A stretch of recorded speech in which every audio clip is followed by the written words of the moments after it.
Welcome to the Tech Egg. Don't get scrambled. Enjoy the video. You start by preparing the design for a transparent export. Remove or hide any background layers you do not want visible. Once done, go to Share and choose Download so you can change format settings. Make sure the file type is PNG because only PNG supports transparency in Canva. If your project uses animated elements, plan to export a static frame first. Transparency applies to single-frame PNGs. This initial sequence sets the correct file type and reveals the transparency checkbox for the next step.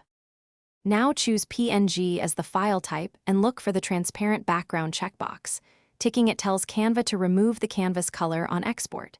If you need larger resolution, pick 2x or enter a custom scale, but remember higher scales increase file size.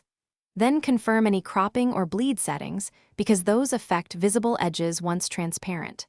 Finally, click Download and wait. Canva prepares a PNG with alpha transparency that you can use over other backgrounds, or, after downloading, open the PNG in an image viewer or layering app to confirm transparency.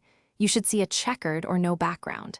If you still see a white background, go back and verify you truly hid or deleted the background layer rather than masking it. Also double-check you used PNG and selected transparent background.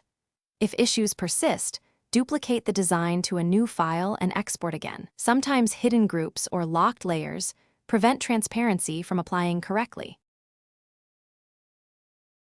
Thanks for watching. Consider subscribing if I helped unscramble your problems.